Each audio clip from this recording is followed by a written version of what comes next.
Hey, we're only 18 minutes late. I think you can forgive us, people. Or maybe you can't. If not, then click off. But thank you for those of you for joining the stream. As ever, let us know if volume's okay, camera's okay. I just noticed I could be a bit lower, couldn't I?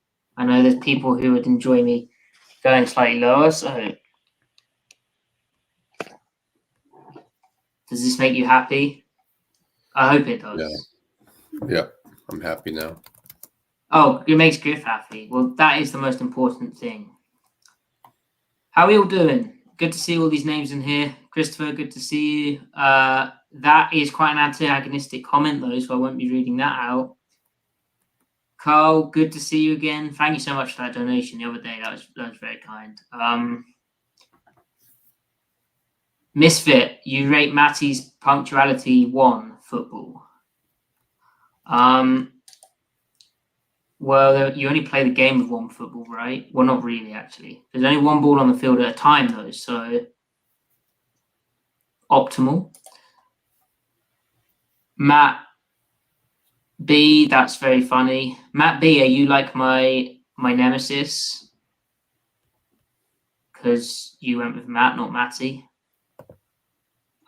Jeremy, good to see you. Cameron, good to see you. Isaiah, good to see you. Artem, good to see you. Ricardo, good to see you. Monjombo, good to see you. Why we switched sides? Watch this. Watch this. You know what? That might be why I look different, Griff.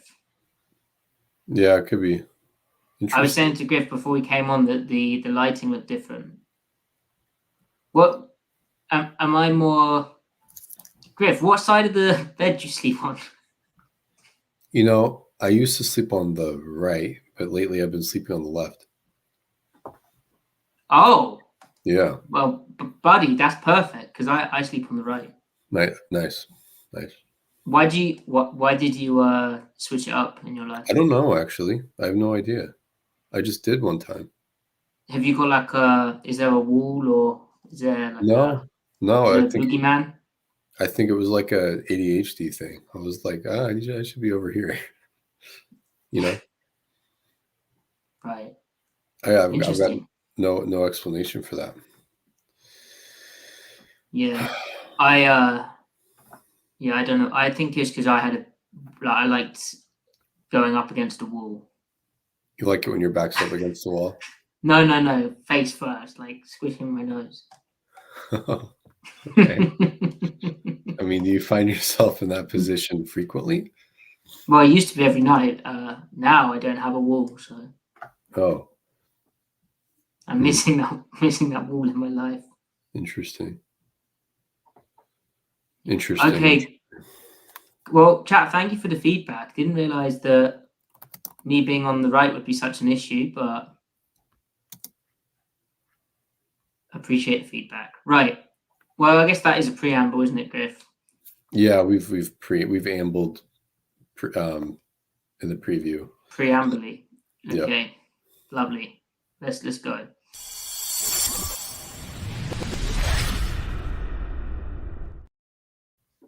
Welcome to the Seattle Overload podcast, where it's the last time for 2023 football season that Griff and I are going to recap the Seahawks tape. This episode, we're going to look at the run defense, specifically the big plays the Seahawks gave up in the run D, why they happened, how similar they are to the rest of the whole season, and then can they be corrected moving forward, what needs to change. But given the time, which is we're recording this, if you're an audio listener, thank you very much. 5-star review, please. We are recording this on a Tuesday evening. And so we still haven't had a Pete Carroll press conference. We have had Pete Carroll talk to the radio after the Seahawks won, but missed out on the playoffs. Feels like a loss, doesn't it, with how they played?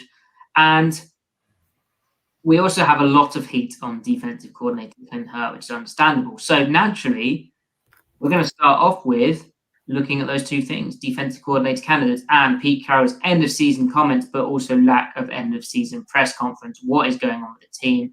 So Pete Carroll went on the radio, Seattle Sports Radio, Monday radio appearance with Salk and Brock, although Brock wasn't actually in the building. He was in Houston covering the Washington Huskies game. Let's move on from that, though.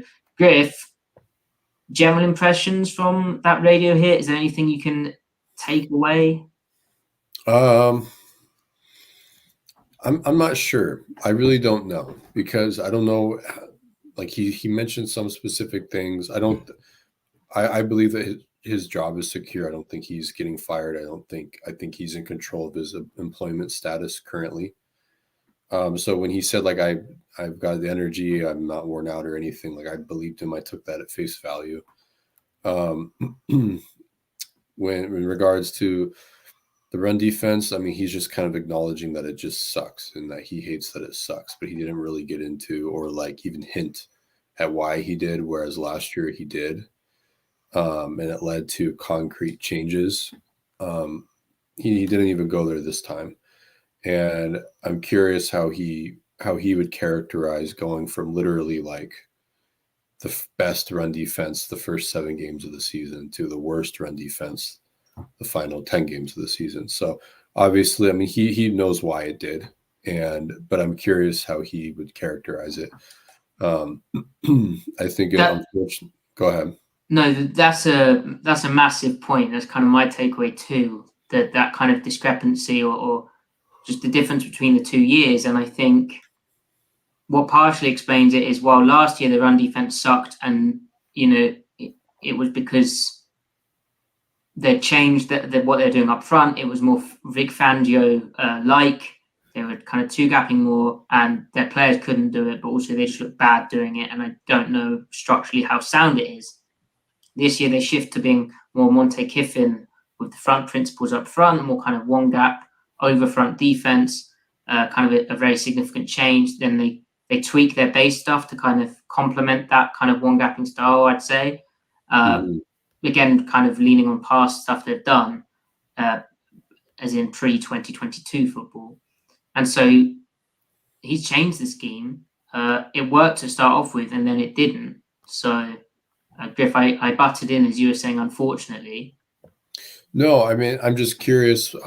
So, like, obviously the natural question is, to what extent does he view that regression as something intrinsic to the structure being potentially unsound, or intrinsic to really, I mean, I know it sounds so trite to be like, well, Nwosu, that's one player, but I've tweeted enough about how one players actually can make a difference in a synergistic way. How much is it that, and then kind of Bobby being a problem, and then also Nwosu's replacements, and how much of it is then that problem presenting itself, the personnel problem, and then from there the inability of the coaches to coach through that, because any team is going to face attrition, and some coaches coach through that attrition better than others, and some don't.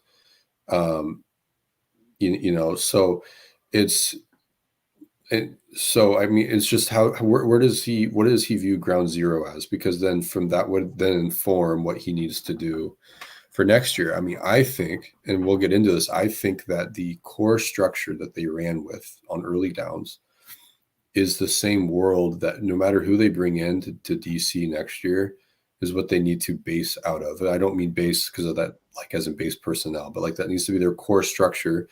But then they need to intersperse more supplementary calls to smooth out the inherent weaknesses of that structure, because any core structure is going to have on paper weaknesses. You're trying to defend certain things, and then you're going to concede certain things. Like a bear front is really sound, but it also has a C-gap problem. And so you need to have a whole menu of calls that alleviate that also work with the play action defense and stuff, right? So it's all sort of kind of goes back to what he thinks is the root problem, and then then from there, like, what do you need to do to fix it, really? Yeah, and on the radio, he kind of said, I think the most revealing things that he said came when he was kind of pressed, because he's trying to be positive, and I don't know, Pete Carroll's always positive, but this seemed extra positive in a way that he knows ownership is probably listening to that. I don't know how pressed he feels. I mean, with what I've just described about how the defense changed, and he changed a bit, got rid of Sean Desai, went back to the scheme, spoke how they wouldn't be like that again, spoke about getting more dynamic. They had like really good draft resources, in theory, to correct this as well. They completely changed the lead line, and the fact that the end results, especially to Jody Allen, who, forgive me if I'm wrong, Jody, get in touch with the podcast, but I don't think Jody Allen is diving into the minutiae of the run D, and probably doesn't have time to do that. She's busy with more important things than football, but yeah. The end result on paper, it looks, some data is worse than it was last year. So it's pretty simple there. So what on earth were you doing? You told me you'd fix this and you wouldn't. So I think he spoke sort of extra positive without the same kind of explanations as last year. But when pressed, I think we kind of got to that kind of root truth on what he thinks is, as you described it, Griff, as ground zero. So, speaking here about they can play much better than that. We have so much more potential. The history, the background, the understanding of the coaching staff, which we had last year too. Then talks about how the running game started to come to life and it got going and it just went where we couldn't get the stops that we needed. And then they couldn't find a consistency. And then saying how they were thinking about getting guys in the right spots and the calls at the right time and hitting at the right time. And all of those things have to happen. And it didn't come together. And that's where the focus is for the future moving forward. Carroll, in the separate quote, did acknowledge that he needs to do a better job helping his coaches, which again isn't the first time we've heard that. But what was crucial is Mike Salk then asked the follow-up, why weren't you able to realise that potential of stopping the run well? All the kind of good things Pete Carroll was talking about. Why didn't that actually really materialise? And it kind of did, didn't it? The first 7-8 weeks of the season, and then dipped off. Well, Carroll said we didn't adjust well enough. That's really what it is. You have to adjust. You have to make the changes and make the shifts along the way, which, Griff, that's kind of what we've been speaking about all year, where teams were attacking them in certain ways. They're having problems in certain ways. They were unable to get the kind of layers in, the wrinkles in, and kind of change or hide or attack their kind of weak point that they present in their structure.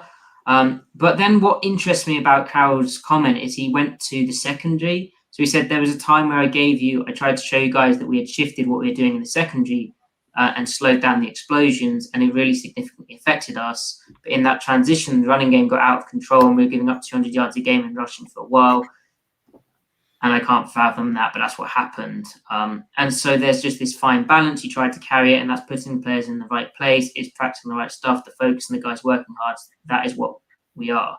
Well, I don't really get the secondary comment, because if you remember, in our live tape podcast chat, I covered how their over-the-middle pass defense had improved. And in the Eagles and Titans game, after the Eagles game, Clint Hurt referred to an adjustment they made to cover A.J. Brown, like shading coverage to him.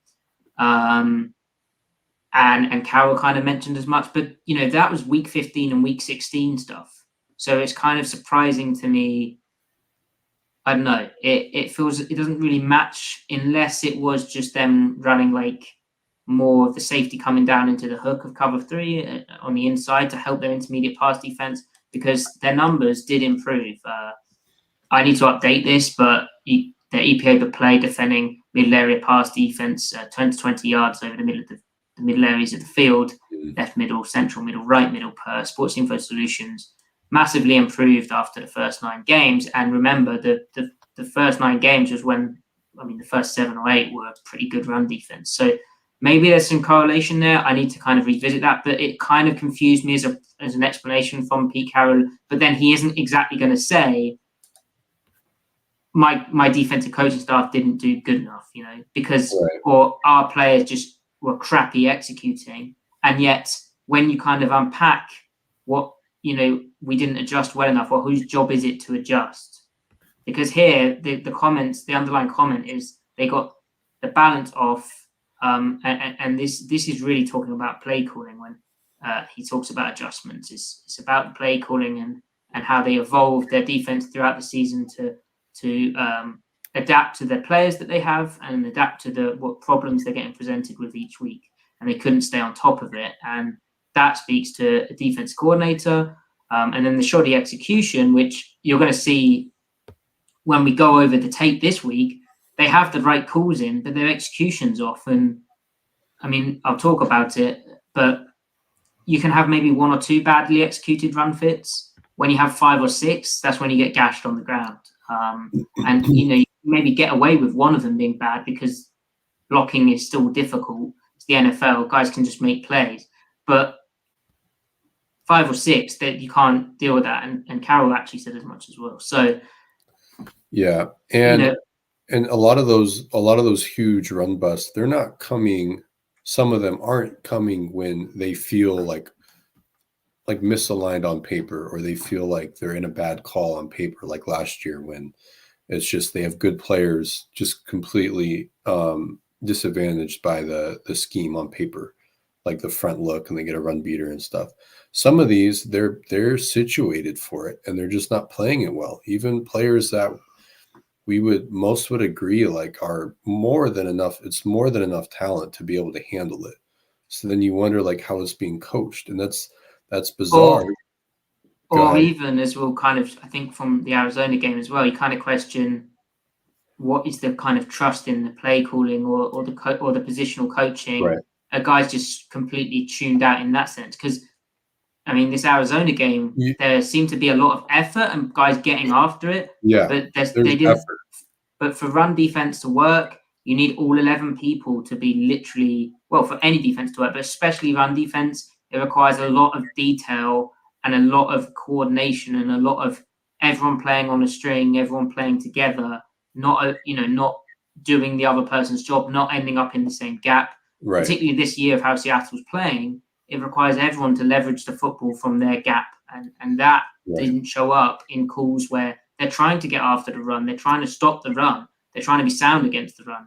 And it has very little to do with the stopping explosives. It's not like a catered call for that. If anything, it's teams getting heavy on you and going, you're not going to be disciplined and staying in your gap where you're going to run the ball out of heavy personnel. And so you wonder then, I mean, considering that Clint Hurt has been on the staff since 2017, and from 2017 through 2021, the Seahawks over that whole span are ranked like 7th in run defense. So he knows how to coach the D-line to play right when he's at least, only with the D-line group. John Glenn has been on staff since, like you said, 2013 or whatever. He's been coaching the linebackers forever, and he knows what words to say. He knows football well enough. He's done it himself in practice to get guys right. Now, that said, Ken Norton Jr. was also in the building with John Glenn during that period. As soon as he left, the run defense did get worse again. But so the point is like Clint Hurt, John Glenn, the people on staff have coached good run defense before. So when you take that in, combined with the fact that when you have a line that has Draymond Jones at big end, Jaron Reed having one of his best seasons at nose tackle, Leonard Williams playing 3 technique, and you have bad run defense. Now, obviously, it's not just those 3, it's all 7, but you still have bad run defense, combined with the fact that Clint Hurt and John Glenn have had lots of success coaching run defense before, at least working with their positional groups. You start to wonder if it's something kind of more metaphysical, something more in the communication going on throughout the week, something with the culture, and less like concrete, like ball knowledge. Now, to contrast with last year, as we talked about, when they did play stuff that was quote unquote sound, their run defense was amazing last year when they actually played the stuff that they were good at. So it's not like they had issues communicating that and game planning that and adjusting with that throughout a game and throughout a week. It's just they elected to play their stuff that they weren't very good at.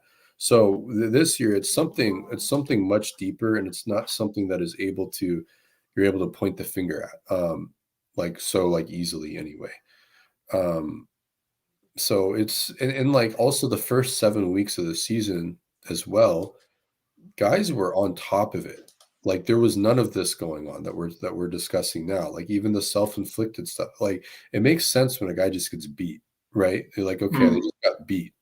But it's different when the linebacker's eyes are in the wrong spot, and then the defensive line is like trying to work back when they shouldn't, type of stuff, and guys over pursuing, they're too eager to make a play, stuff like that, right?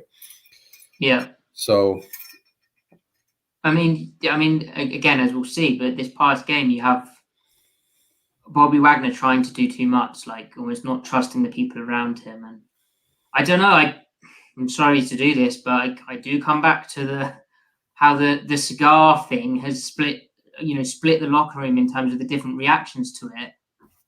Only because I think it shows that there is almost just a different vibe between different people, and they couldn't agree on how that was supposed to shake out. And maybe I'm reading too much into that, but just watching how they play the run, there's people either not knowing, but then when it's Bobby Wagner, he would know, just not understanding or not trusting that the dude next to them is going to be where they're supposed to be. And you didn't have anybody under the age or over the age of 26 in that photo.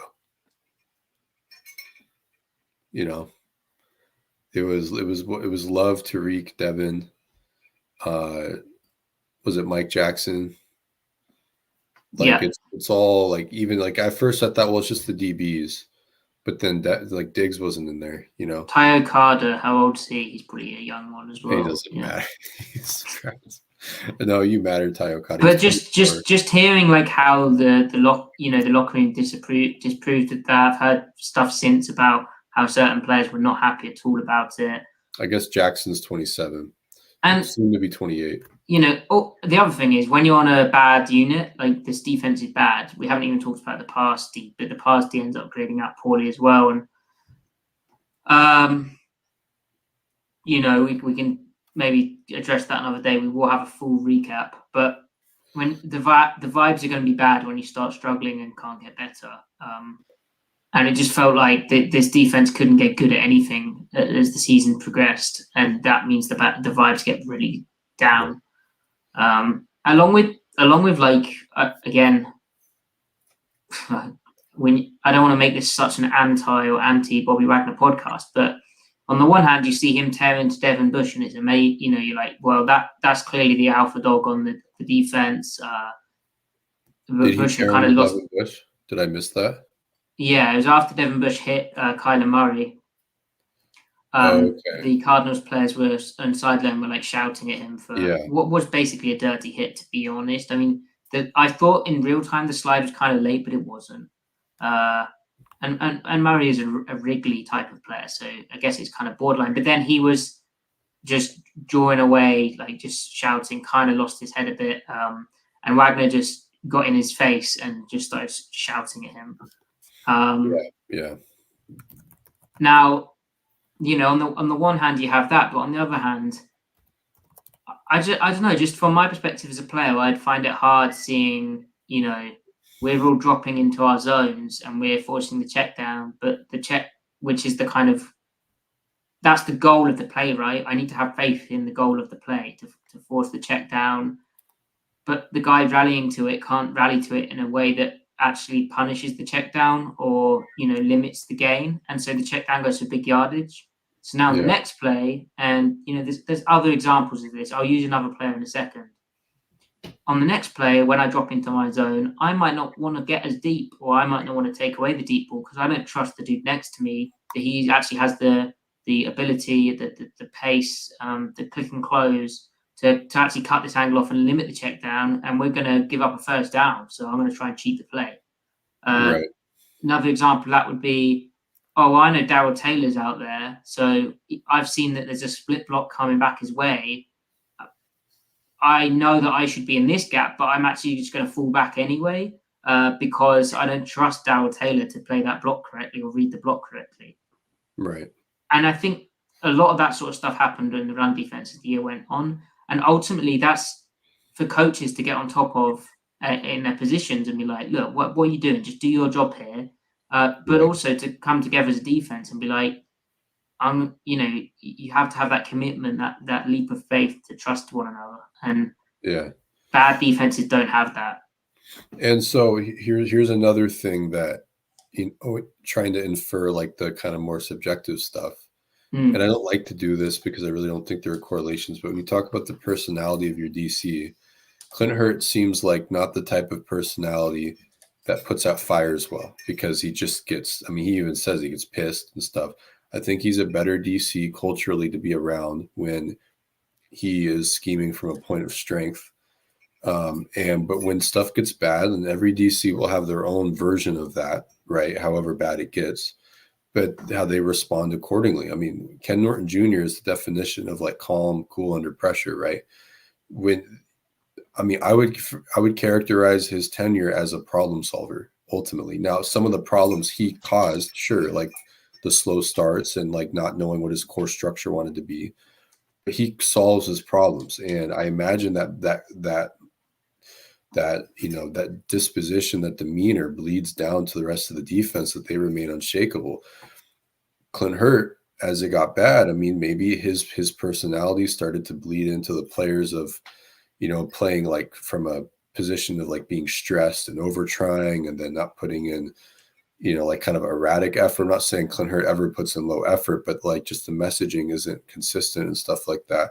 They probably always got consistent messaging from Ken Norton Jr., if I had to guess. Now, that's just keeping the conversation straight to run defense, but you wonder if is it just Clint Hurt couldn't manage the locker room or his side of the locker room.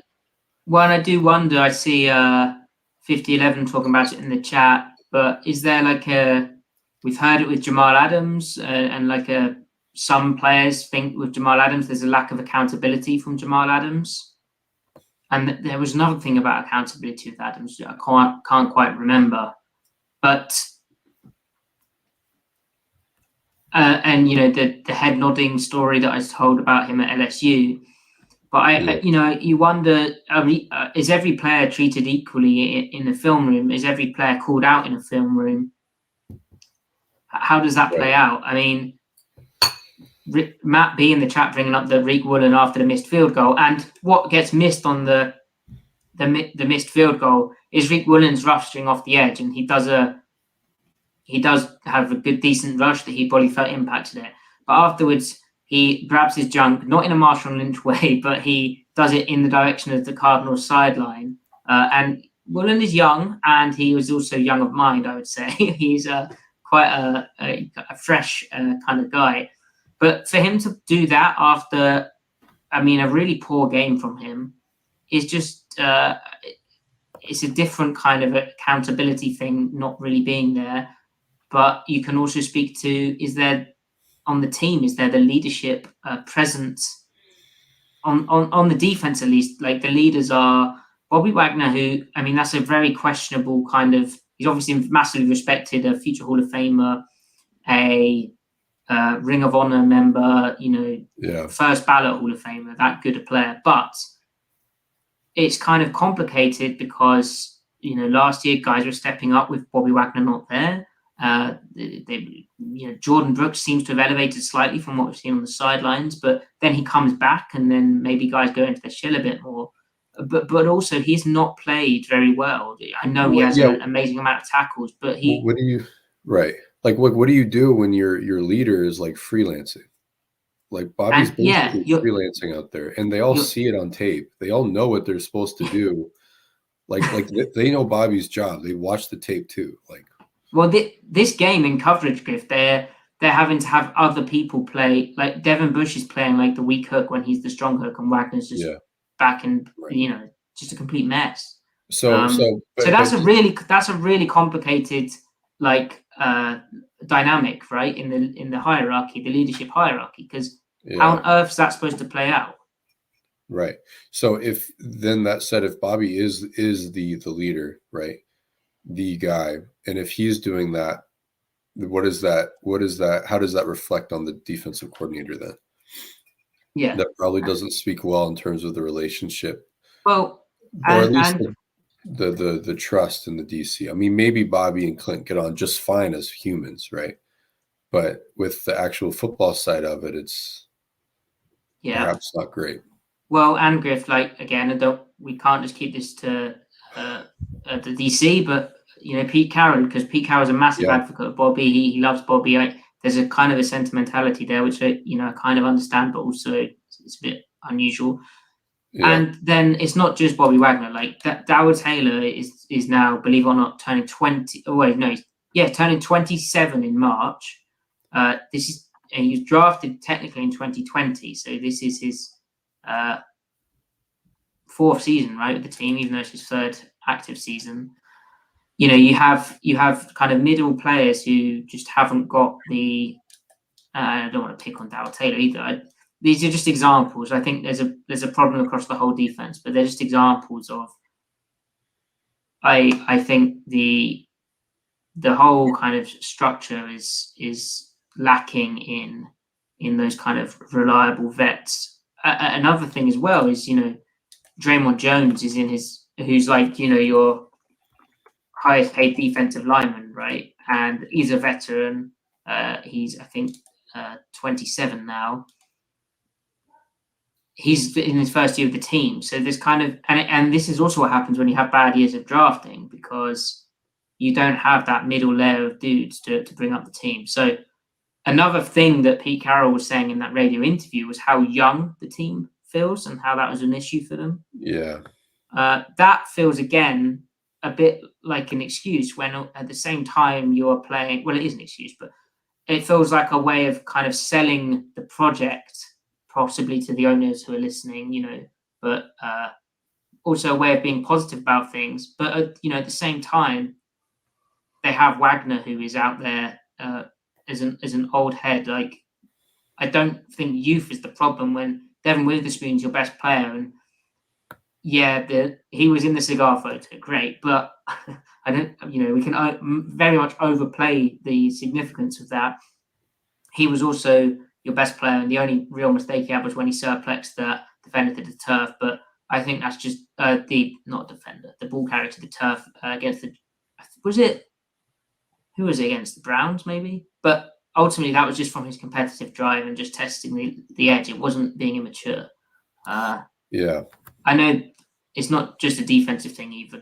The offense has had the whole DK Metcalf thing where what type of leader is he? But maybe these are subjects for another time. We've kind of taken that to an unexpected place. But what's also interesting is Pete Carroll's end of 2023 press conference, I heard, was supposed to be Tuesday, right?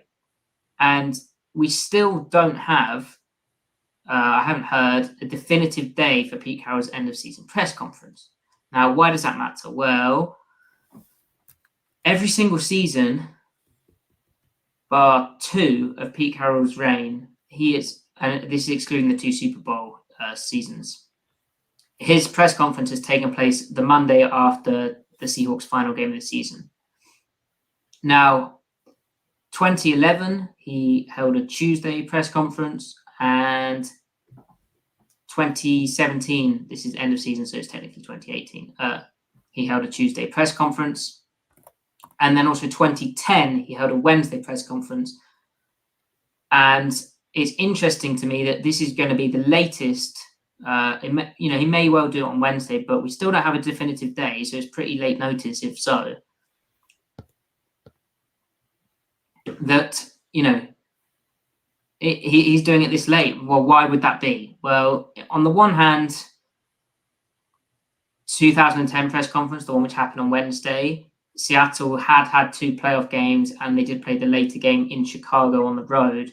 And it was Carroll's first year, so maybe he's just adapting to how the NFL worked. But also, he did fire his offensive coordinator, Jerry Bates, and hired Darrell Bevel and Tom Cable the Monday, Tuesday after the Chicago game, with the Wednesday end-of-season press conference happening afterwards.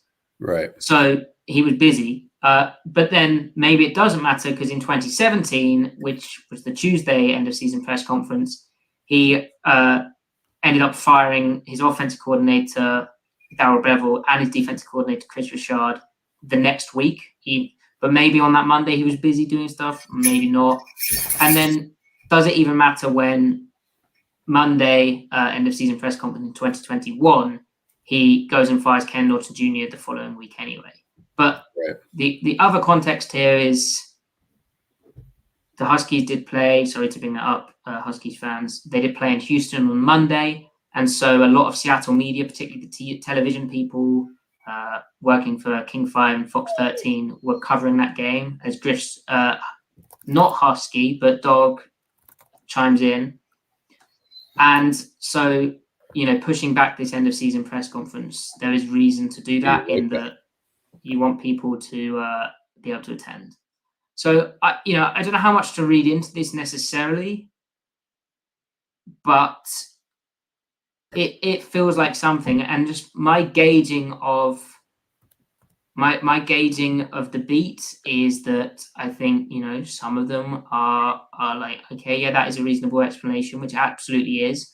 My opinion is it's slightly odd that you don't have a definite day to do it. And then it's like Jody Allen and Pete Carroll and Vulcan and John Schneider, they will all meet. Carroll referenced that on the radio. But when you kind of factor this in with how Carroll's radio interview sounded a bit more like a sell than last year, and then I think the discussions probably are happening this week, which I don't know how usually the press conference happen, then the discussions.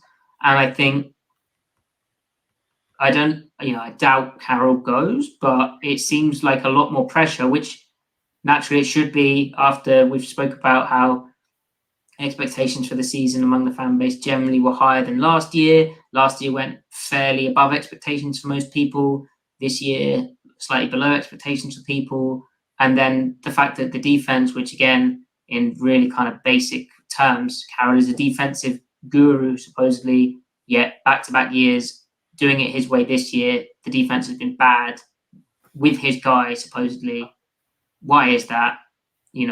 It gets difficult for him. Griff, do you have a take on this? Obviously, we're kind of just in off-season theorizing, hypothetical. No, we don't know. No, I feel like it just kind of goes back to, it might have been a sell.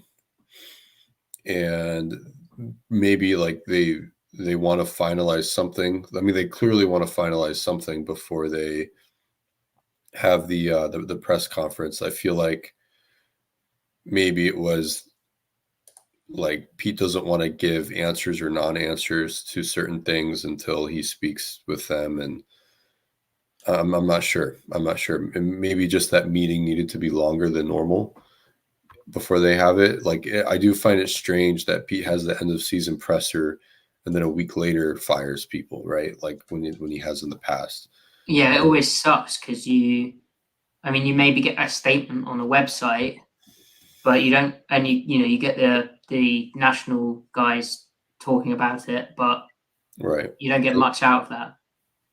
It's odd timing to do it like that. Maybe they don't want to do it like this. Maybe it really is just related to they want everyone to come back after they just want everyone to come back from Houston after the national championship game. And I don't know. Who knows? Then then say a day. Right. Yeah, it is strange. And don't push it back late. Like have it like what? Yeah. Yeah, it's strange. So I'm kind of curious to see what's going to happen. I don't think Vulcan, the ownership group, I don't think it benefits them to fire Pete until they're ready to sell. Or rather, it doesn't make sense for them to fire him at all from their perspective, from a financial perspective.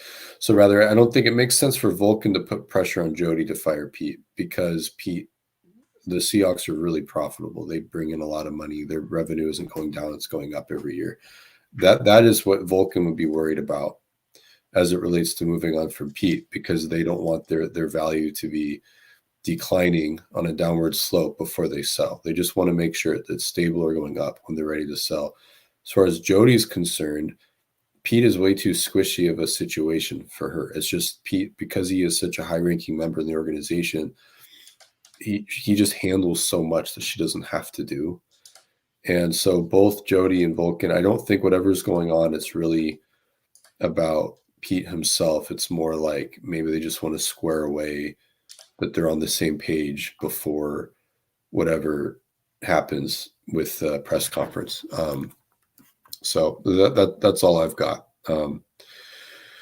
Yeah, and And to the point about the selling, and Pete Carroll, it did emerge before the NFL game on Sunday. If you guys missed that when we spoke about it, but it did emerge from Ian Rappaport, Tom Pelissero, that Carroll's contract, which had been reported as running through 2025, was actually a contract which ended in 2024 with an option to extend it into 2025. So slight subtle difference that kind of lines up with what Bob Condotta of the Seattle Times reported back in June 2022, that the Seahawks, in terms of the sale, there's a clause that exists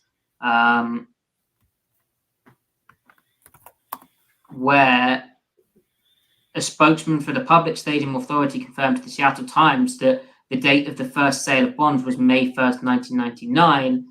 And the clause specifically states that if Paul Allen or his estate, which obviously is now Jody Allen's, became less than minority owners at any time before 25 years, the Public Stadium Authority would receive 10% of the gross selling price of the interest of the team. So that essentially means, with that date of the first sale of bonds being May 1st, 1999, any sale of the Seahawks before May 2nd, 2024 would result in the team having to give up 10% of their gross sale price to the state of Washington. So they're probably going to wait until that happens, at least. Yeah. Now, I don't know. Maybe who's to say? We don't know. But what we do know is, what we do also know is, Jody Allen's pictured in the draft room, in the war room. She seems to like being around the team. Maybe she's got a taste for sports team ownership, and she wants to. And they've always.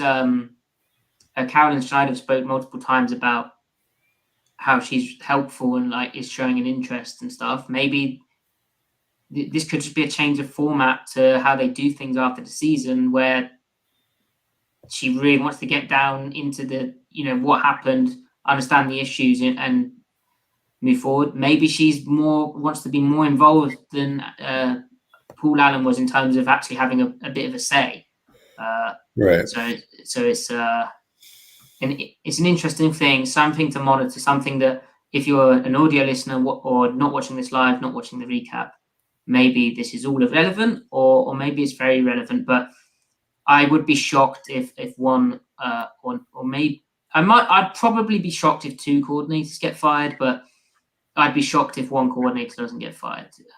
If you had to choose one, just not what you think should happen, but what you think will happen, what do you think happens? I'm torn on this, because when you hear Pete Carroll talk about running the ball and how they're unable to run the ball, and how passing, not passing, but how picking up, converting third downs were an issue, right? Yeah. While those numbers improved, they, on the season were still really poor. They end the season bad. They, 2023, the Seahawks end third down as the 23rd best team. They converted 36.23% of their third downs. By contrast, the best team in the league is the Bills, with 49.77% of their third downs converted.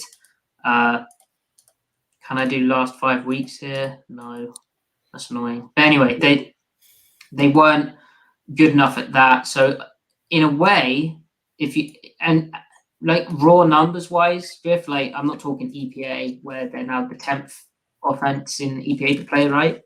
Yeah. Right. Impressive. But raw numbers wise, just they're coming still out as, and part of that's not having the ball enough, and part of that's not staying on the field enough through fault of their own as well, with the third down stuff. Then they rank the 21st, is it, in total yards, and isn't a rush offense 26th or something? And I know that's not the best metric at all. We do know that Pete looks at DVOA though. He does look at DVOA, and in terms of the DVOA, which now no longer with Football Outsiders, with FTN, right? Yeah. Their offense DVOA comes in Are they 12th? I think they're 12th. Probably, yeah. I mean, but then you also have to wonder, like, how does Pete, whatever misgivings he has with the precise failures of the offense or not being good enough, how much does he just think about O-line injury? I mean, he did mention, like, with regards to Geno's, like, well, we need to be better around him. We need to protect him better. Like, he said those words. But then does he think, well, do we need to coach the players up better, or is it the guys that we handpicked to be part of the O-line got hurt? I mean, how does he view that? And then does he connect the O-line to the run game as well? Does he just think Dickerson can't coach it, for example, or Waldron can't coach it or scheme it up right? Who knows? I think, though, that what Pete does respond to is he responds to how the players respond to his coordinators. And when he fired Shoddy, it came out that Russ kind of wanted to go a different direction. And so he viewed Russ as an important part of the team. So obviously, he did that to appease Wilson in that relationship. When he moved on from Bevel and Cable and Chris Richard, we don't know if the defense had problems with Richard, although there were some sideline blowups. That was predominantly just Richard Sherman, right? But when they brought in Ken Norton Jr., everyone was like, well, this is about accountability. They were kind of referencing things that maybe they had gotten away from under Chris Richard. The players perceive it. So if the players perceive issues with her, if the players perceive issues with Waldron, regardless of the results, you might think, well, we need to move on because the ceiling is capped or something. Yeah, that's massively important. I forget where it was, but Carroll has said probably multiple times actually about how when he's hiring a coordinator, he looks at the relationship with the players. That's a very important aspect to it. And for what it's worth, I've heard from multiple people that their sense is that some of the players on both sides of the ball don't have as much faith in the coordinators as you'd want. Right. Now, the obvious thing, Griff, is the defensive coordinator couldn't hurt because of those numbers being so bad back to back. I mean, again, let's get advanced with it. Defense DVOA, they come in as the 28th defense. DVOA adjusted defensively, they come in equally, well, not quite equally. They come in bad. So 27th, 26th. So, yeah, not great.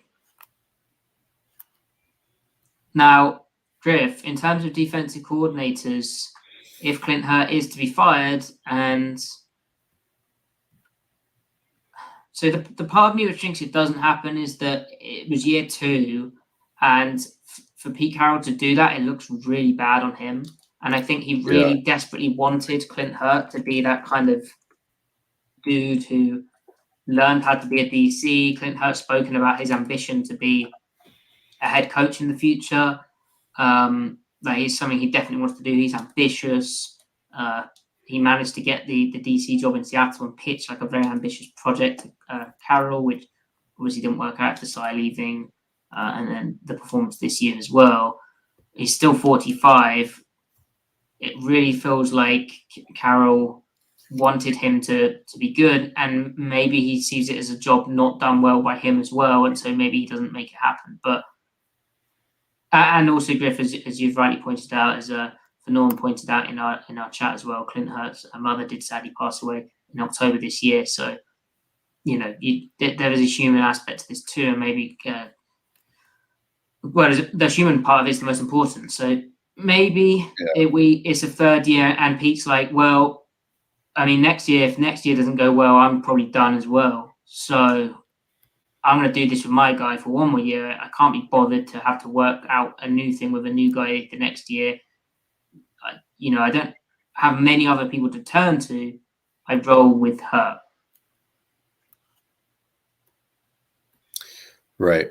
You're right about that. And then what does Pete think about, like, how close does Pete think he is to them improving? Like, how close does he really think, and what is required? And does he think he can get that done with Clint Hurt? He mentioned defense. Go ahead.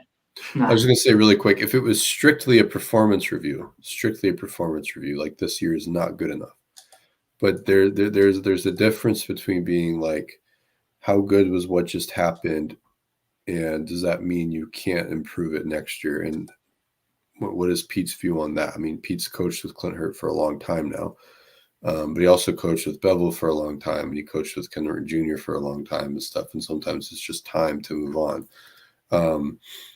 I mean, I think Hurt has good ideas. I think Hurt knows, like, from, sitting at a table and planning things out. I think Hurt has, like, he knows what buttons to push for the most part.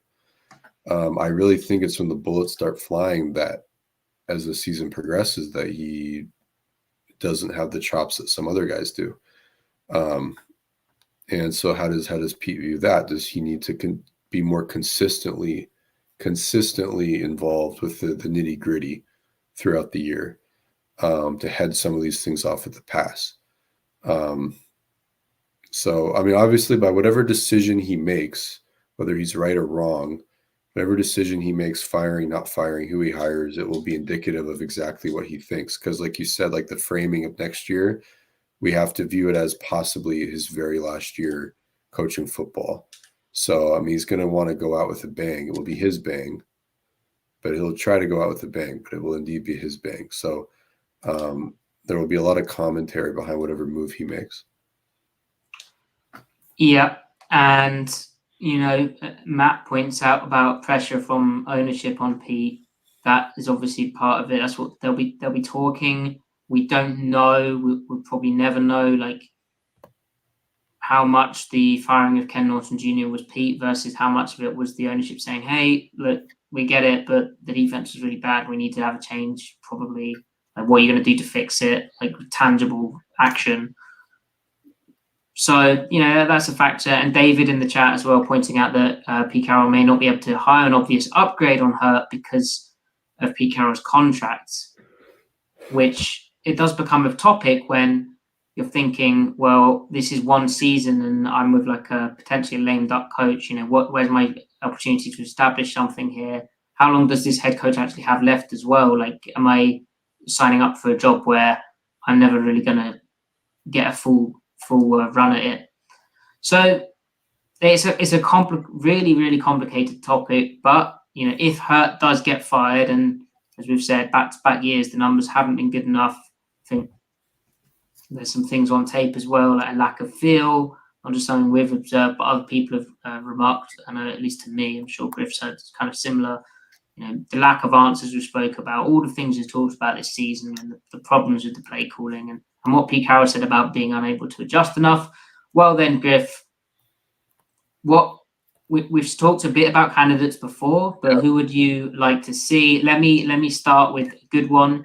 When we were watching Draymond Jones this time last year, his defensive coordinator in Denver was Evero. And when Evero got fired, I was slightly surprised or let go. I know Peyton wanted to do it on his terms. Now, with the Carolina Panthers, where Evero is now coaching, he has done pretty remarkable things. Has he, though? Although has he? Because looking at DVOA, he hasn't. Well, so it's not gone well in Carolina, but they've also lost a lot of guys to injury, though. I thought he had good numbers. So he did the first 6 weeks of the season, and then it tanked. So, like, I think the best DC available that has play calling experience is Evero, but even he has his 2 years coordinating defenses. Both seasons have seen a lot of variance. It started off great the first 6 weeks, and then it didn't end well. And so he was just coaching through all that attrition. And then even with the Broncos last year, the first 10 weeks, he's like the second best defense. In the final 10 weeks, they're like the 20th best defense for the final eight weeks. And the run defense tanked as well for him. And so the run defense was probably hanging on by a thread, very similar to the Seahawks this year, even when it was working well. So, like, that's kind of what,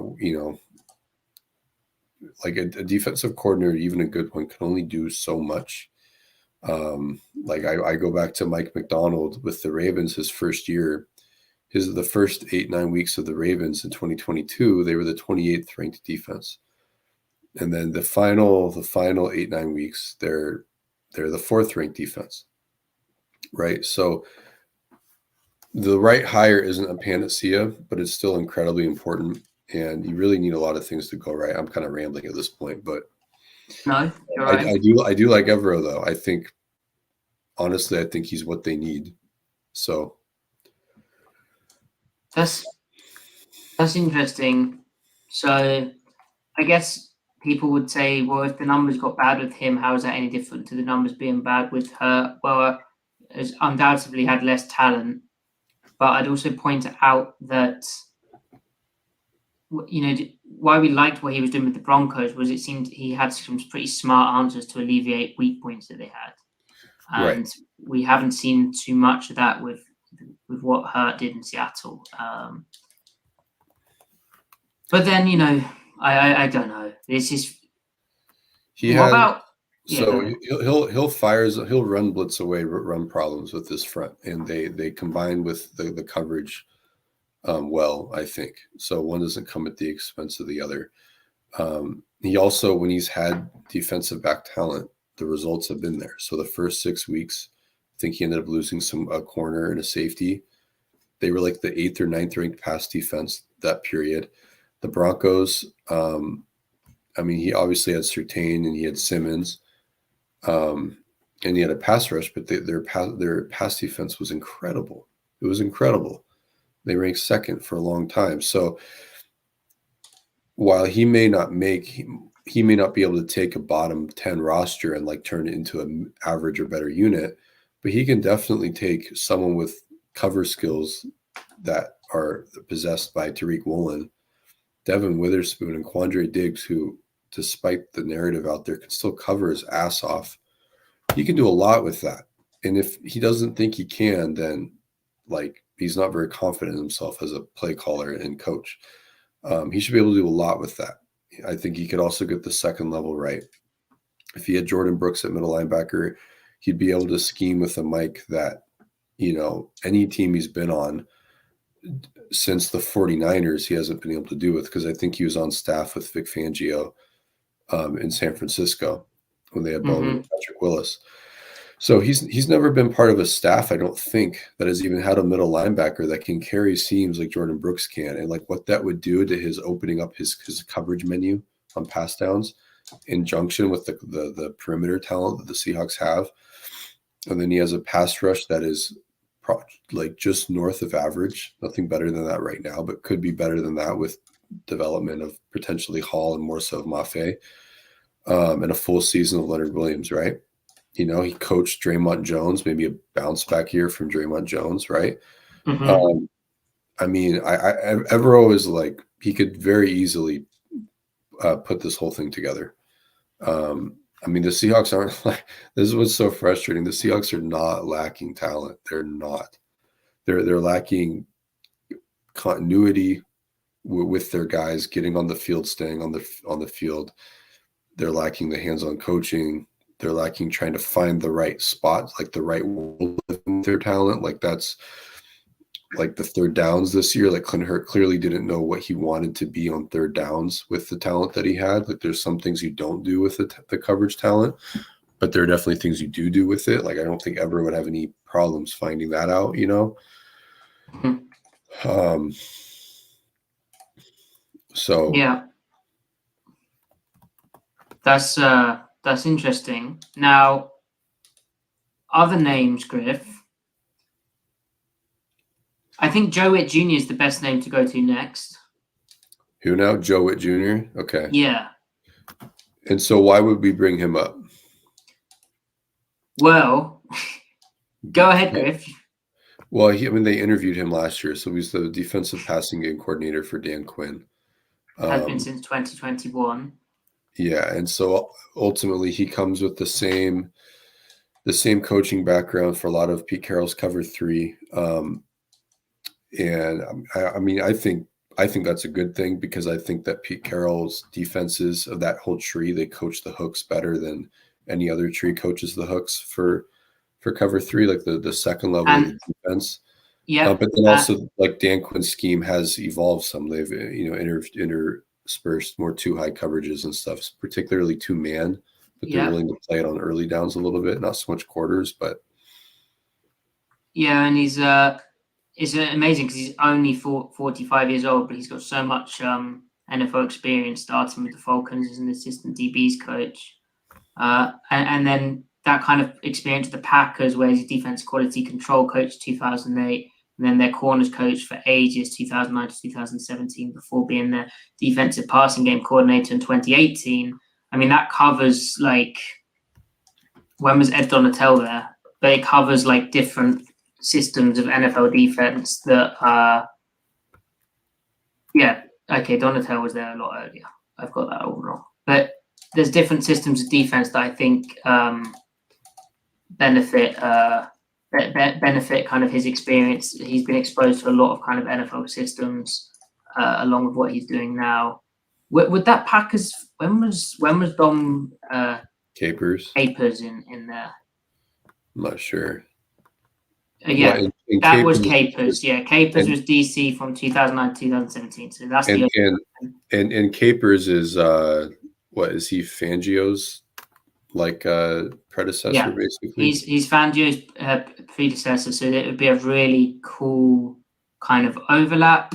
And Capers also, there's real similarities with how he runs his kind of 3-4 stuff is more Seattle-y than I think Fangio's was, especially if you look at like you do, if you look at the Carolina Panthers, Dom Capers, 1990 whatever playbook, 1998 I think it is.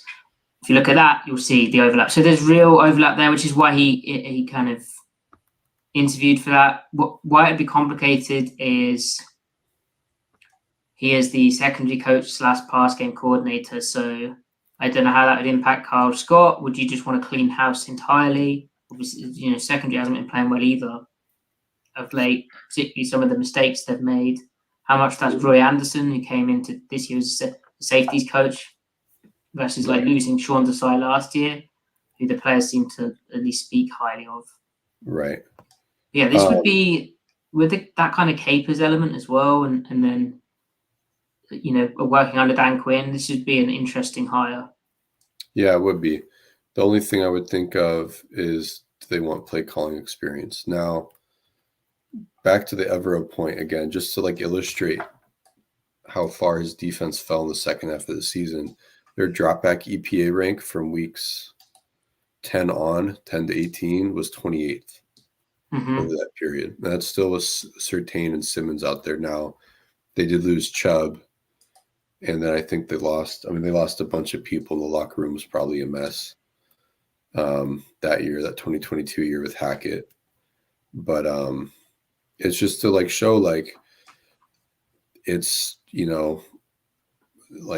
defense is fickle. It's prone to variance. I mean, the Seahawks over that period, they were ranked 10th in pass defense over that period. So, but that said, though, that's why I'm optimistic about the defense, because they're working with still the same important pieces are on the roster right now over that period when they were ranked 10th in pass defense. And if you push it back to week 6, they're ranked 7th over that period. So Evero, given that same core, if they can fix the middle linebacker situation, because you can only do so much to scheme around that. I don't know. I'd be perfectly content with that. Yeah. And it's a risk, but this field, whatever happens in 2024 feels kind of risky. Kind of has to work. So it's a very important period. Joe Witt Jr. not having that play calling experience, even though he's been a defensive passing game coordinator, multiple stops, you don't know. Right. Some people are natural at it, some people aren't. How does he prove himself? Would he want to take a job which, he might be thinking that Dan Quinn might one day be a head coach and he could be a DC like that's under exactly Quinn. That's exactly what it's for.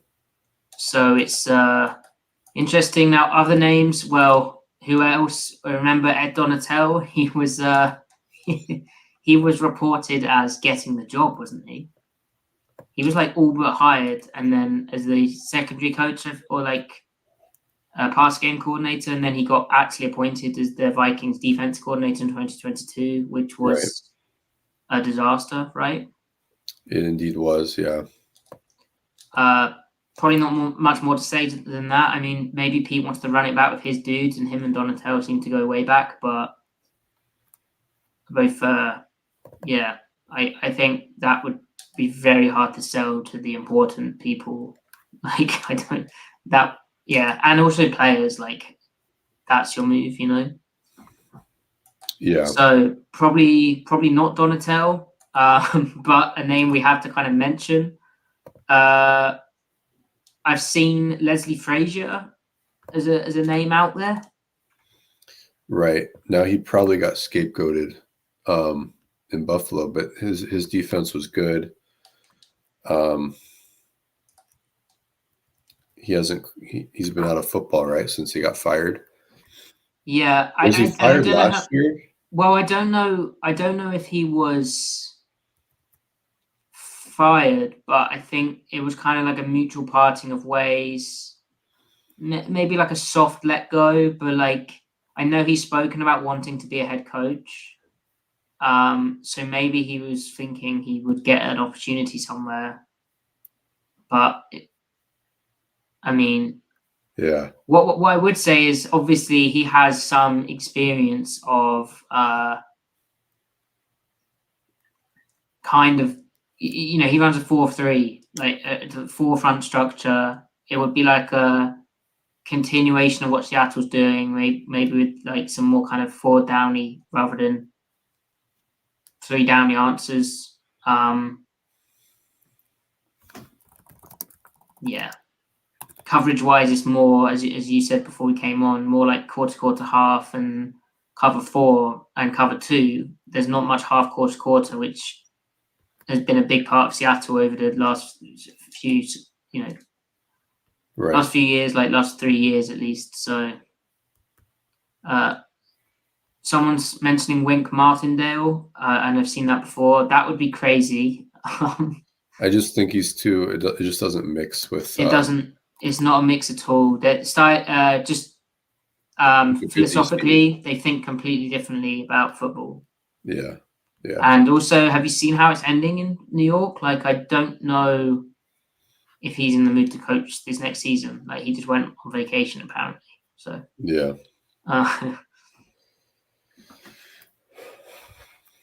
So we've talked about Staley already, Griff, in last week. What about Chris Richard? How do you feel about Chris Richard? I mean, I would love it. You're bringing him back. He's been around a lot more defense since he left. The results of the Saints' pass defense when he was co-defensive coordinator and DB's coach, even though he wasn't calling plays. I mean, the results were good there. So, I mean, they had talent, but like he didn't screw it up, right? Like at least you can say that. That said, they remained good when he left. But they were improved when he got there. So, I mean, Dennis Allen is a defensive background coach, so maybe he's the one keeping that intact. But again, like he didn't screw it up, right? And they played a ton of man-to-man, right? Yeah, but I remember a lot of zone. Well, yeah, in Seattle he did. So I thought with the Saints it was a lot of man. He might have. I remember a lot of like zone match quarters, like aggressive, like outside leverage carrying the seam. Oh, okay. At a too high. But then he was still coaching cover 3, but he was doing like Ripley's match too. So he's down for all of it. I don't think he'd be a bad hire. I don't know why he doesn't have a job though. Like he didn't get fired in New Orleans. He just kind of got like, I think contract expired and they just rearranged things. Like the other co-DC left too. And like they ended the year with a good defense. So it wasn't like it was a strange thing that happened. Like they were like the 10th ranked defense. Like, why are you firing your 2 co-DCs? I think they just wanted to go a different direction for the sake of it. I don't know. That was odd how it shook out. Yeah, and then he doesn't have a job now, and so I don't know what's going on there. But it is a relationship business, so absolutely. And then of course the last guy, Matty, that we mentioned in the last episode but haven't mentioned tonight. Yeah. Brandon Staley. So with Staley, you're basically saying it's the same argument as the argument for Ejiro Evero, right? Yeah. You're saying get the coverage right. Don't waste an alien at right corner. Don't waste a gargoyle in the slot / left corner. Quandre Diggs can he's good at everything in coverage. Like, I mean, you've got a safety like that. Julian Love should anyway give you a baseline of competency to not screw it up,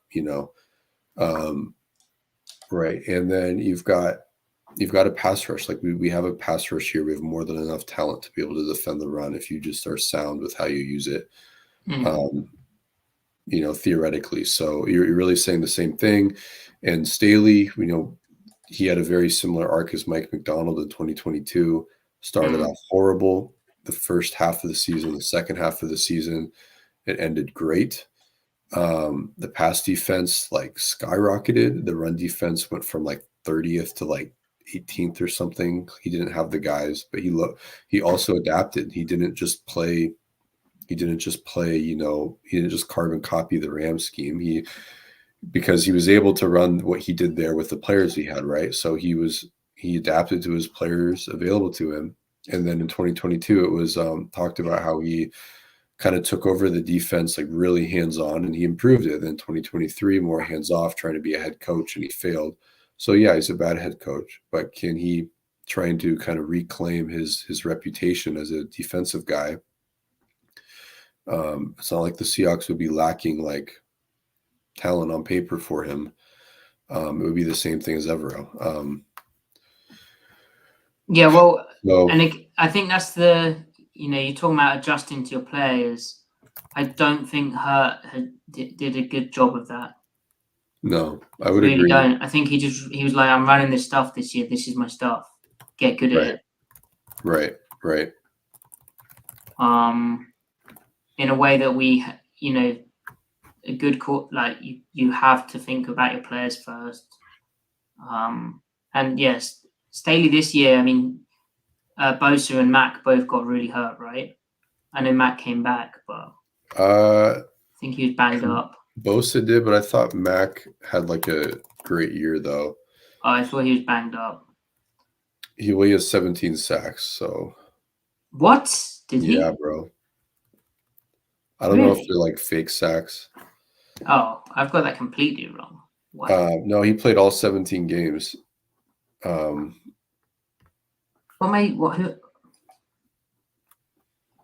I must be confusing him for someone. Was it the year before? The year before, yeah, he wasn't himself. There you go.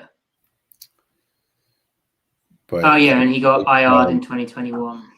Derwin James regressed athletically because he's had so many injuries. He's not the same guy. They have an old Eric Kendricks. Kenneth Murray was a bust of a pick by Tom. Yeah, because we spoke so much about how that whole defense was really kind of designed around James, right? Yeah, right. As the star. And it would be great if he could stay healthy and be the guy that he's supposed to be. But he'd have the Ramsey Derwin equivalent in Devin. Yeah, the nickel that way. Yep. So Henry asks, Henry, do you think we're switching back to 4-3? Henry, knowing you, I imagine you mean that question well, how do you mean that question? Because in base, it gets complicated. But they were running it looked like 4-3 and how they fit it was like a 4-3 this year, like a 4-3 Yeah. over. It just wasn't. It was just a nickel as the like third dude, a nickel body type. Right. But there's a lot of crossover, which is why they brought in August Bo Pelini to like consult with them, because that's what he did in Nebraska. Which is a derivative of obviously his time under Carroll and Kiffin. So Right. but like switching back instead of outside linebacker, we use bigger defensive ends. Yeah, Henry. So that's what I thought you were probably going with. Absolutely, they need like another bigger edge along with Draymond Jones. They basically just need to bring back the 5 technique type. Not that I don't think it's not that they didn't try to this year, but I think there could be more of an emphasis of the kind of differentiation between that and a D tackle, like a 3 tech. So Yeah. Mario Edwards did have outside backer experience, but they didn't really use him outside that much. But Draymond Jones got used outside. Obviously, Mike Morris getting hurt them. Right. And yeah, Monjombo right on time saying that could be Mike Morris, couldn't it? Yeah, absolutely. But like they just need to have that differentiation. They might already have it. I just don't know. Like Pete Carroll in the offseason mentioned 5 techs. Man, I immediately was like, whoa, he's mentioned 5 techs for the first time in a bit. So maybe they already had it. They just need to add another one. Yeah. Right. Griff. Yes. Do you want to stick around for film, or are you or we could just do the film tomorrow and annoy people? Yeah, I mean, we could do. We could do well here. It would make sense if we did, because if the press conference isn't tomorrow, it'll probably be Thursday. So we want to do defense and offense, right? So we could do defense tape tomorrow, and then if they do the press conference, cover the press conference, and then if they don't do the press conference, we'll just do defensive tape tomorrow, and then Thursday, assuming it happens on Thursday, we could do offense and the press conference then. So if we do 3 episodes this week, I think that would make sense. Okay. I don't know. Okay. What do you think about that? Do you not want to do that? No, we could do that. We don't actually have time pressure, do we? No, we don't have time pressure. As in unfortunately the Seahawks don't play. But if they fire the coordinators, people are not going to give a shit about week 17 Cardinals. They're like, because it's like that doesn't matter, right? Yeah. So we should do it. We should do it all tomorrow. Maybe we should do a bumper film episode tomorrow. I think we should definitely do defense tomorrow. Yeah, because I think it's a likelier chance Hurt is fired than Waldron. But we'll see. Oh, chat, are you annoyed that we promised you film tonight and we're not doing film? They'll be all right. I think. Well, they'll be all right. We'll be all right, folks. Maybe they didn't notice. We'll be all right. Chat, if you got any questions, let's have them. Q&A. Ask me a question, Regis. Yeah, not personal. Let me try and catch up because there was some good stuff going on in there.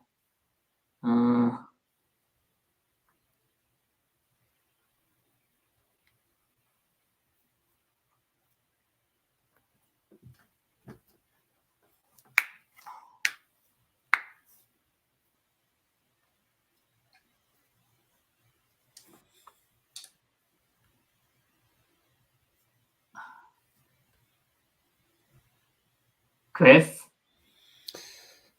Mojombo says, I saw Ben Baldwin's comments on the Seahawks drafting. What do you think it would take to justify the second-round pick on Zach Charbonnet in the next 1 to 2 years, unless you think he's already proven himself? I would like to see him be. I would like to see him be really like top 10 and as a shotgun zone runner. And that's why they drafted him ultimately.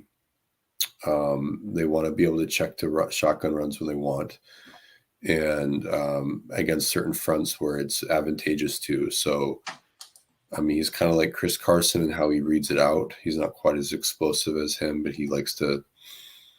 He's efficient with his feet and take a hit. If he can register, say, positive RPA, EPA, success rate north of 42%, I'll take it. That's what's his success rate now? I think it's like actually almost there. I mean, he didn't have a bad year. Charbonnet. Yeah. And his pass pro was generally okay. And I think it'll get a few mistakes, but yeah, it will improve.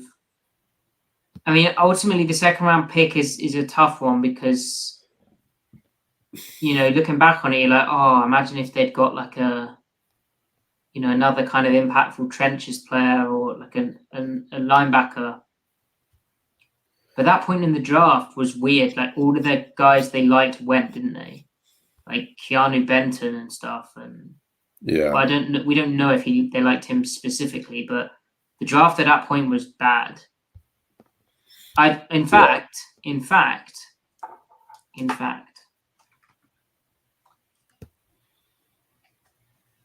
let's look at the NFL draft and see here's who the Seahawks could have had. So Charbonnet's success rate on early down shotgun runs was 37.5%. That's not what does that mean? It means on 37% of his runs did he register positive EPA. Is that not like above average? It's probably right, cluster with the median. We just want him to separate himself. Right. Now, also his Ken Walker was the same though, which is improvement for him. So if Walker had a year 1 to year 2 jump at that, Charbonnet definitely will, because that was Charbonnet's strength at UCLA. So his strength is bound to catch up, is bound to normalize. Okay. Yeah, this is quite a interesting read.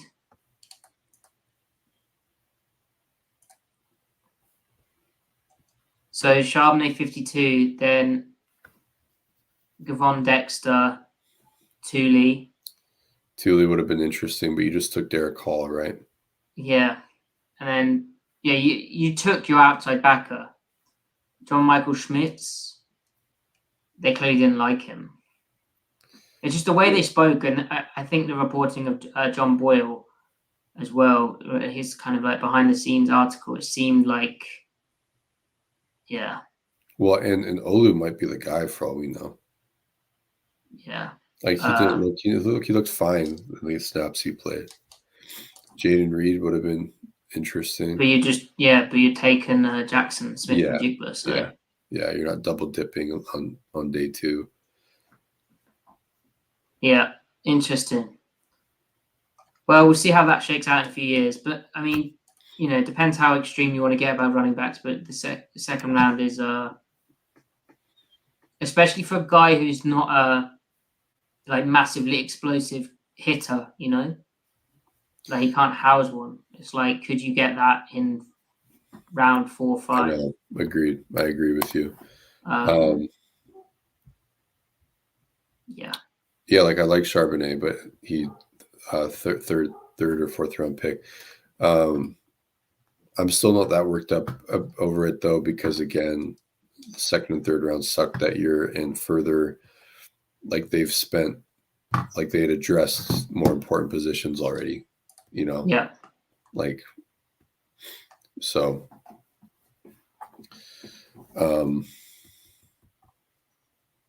yeah. Prediction for record next year. Now that opponents are final, Carl, that is very early. 12-5.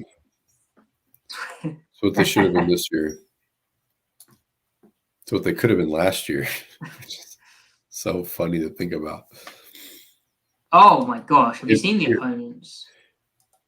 considering the offense, if they don't fire Ken Norton Jr., just with the run defense not regressing, we can't say it's every episode.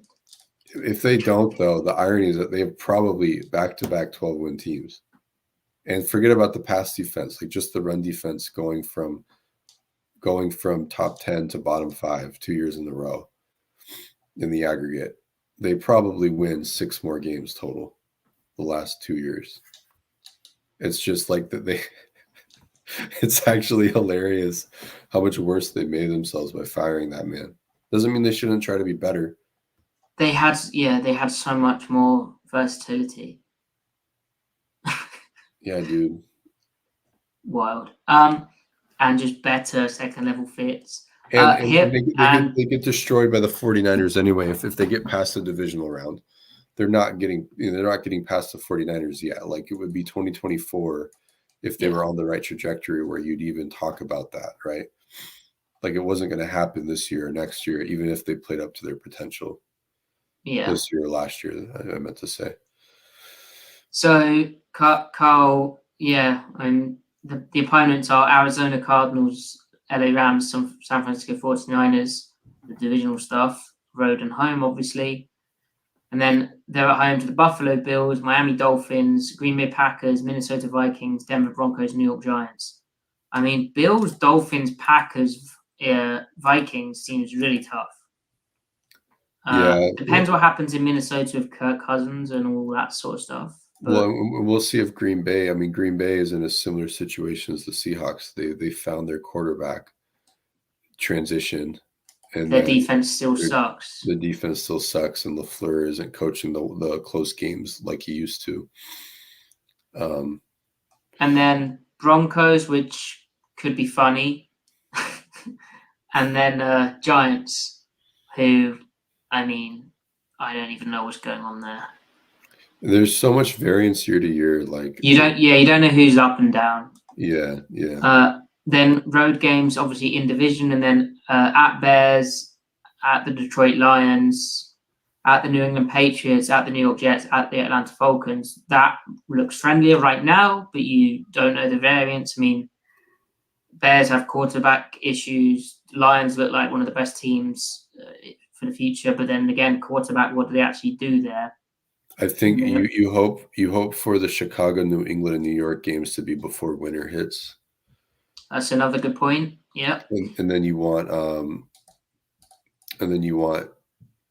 the Atlanta, the dome games to be later in the season and the West Coast games to be later in the season. If you can help it. Yeah. And who the Patriots have as their head coach, if it's still Bill Belichick, we'll have to see. Probably not, right? And then their quarterback, I mean, they look like a mess. They could be worst team in the league next year, depending on how that all shakes out. And the Jets are, again, is that Aaron Rodgers? We'll see. That's a tough recovery. But that's for a team who's finished third in their division, that seems pretty damn tough to me. Yeah, but you got to play the AFC East. That's just the nature of it. We'll see. Maybe the Seahawks will play up to their potential, Maybe. So Ron asked what happens with Bobby Wagner, and David Crockett asked how can Seattle fix the second level on defense, brackets linebackers. Well, they need to get younger, faster there. They need to get another guy who can run and hit like Jordan Brooks. That could be a weak side dude, so like less size, slightly less speed, maybe a bit more length is kind of what you'd be thinking. If they're running over fronts, it's a guy who's comfortable being able to stack a guard in the B gap. If they continue to use the nickel the same way, a full season of Devin Witherspoon would go a long way. They just need speed. And Ron saying about what happens with Bobby Wagner, I mean, he said he wants to play. So, I mean, if they re-sign him, I'm going to probably get pretty extreme with my takes on the future of the general manager and head coach position. Yeah, like what's going on there, man? Like you can't be doing that for you can't be serious. You're not serious. But like Bobby's done very well as his own agent, and so he is probably able to get a team, maybe a bad team who wants his leadership and experience, and he still is able to tackle and diagnose stuff in the run game, especially. Maybe a team pays him. Maybe a team who understands what he is and uses him kind of more in the boundary like the Rams did, or the weak side of the play. And they're running like a lot of odd fronts. Maybe they sign him. Depends what he wants to play for as well. But yeah, if they cannot re-sign him. Right.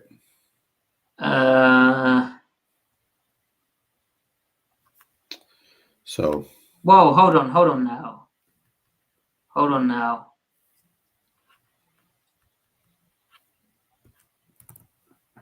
50-11. 50-11, don't. 50-11, it doesn't stand for that. We're not doing this anymore. All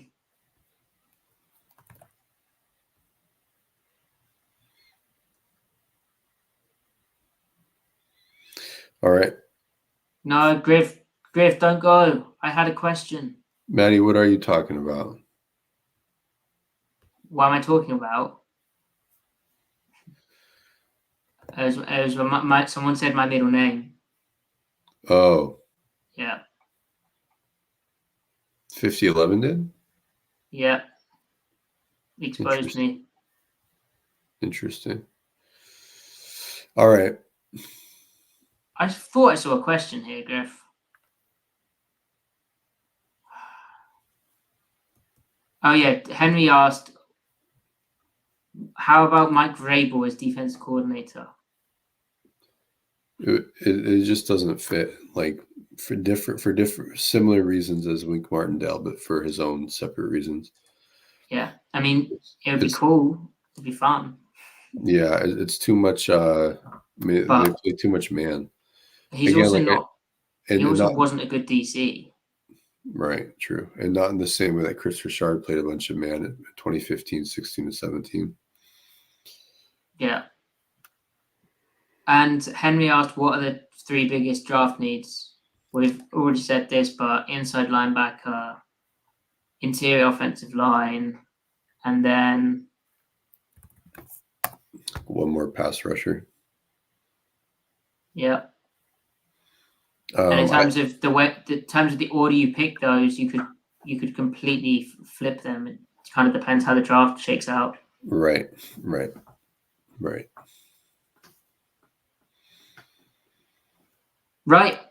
Well, there you have it. Thank you everyone for tuning in. Time for bed, Griff. You can relax. Follow Griff on Twitter at CMikeSpinMove. Follow me at Matty F. Brown. Like the video. We'll be back tomorrow with the actual tape. So there you go. Maybe there'll be some Seahawks news as well. Give us a comment in the comment section. Give us a 5-star review if you're listening, or just if you're doing this as well. Please do share this with a friend. Like, let them know this is what we do and that you enjoy it. And we'll be back, like I said, tomorrow. Thank you so much, everyone, for joining in. Have a good evening.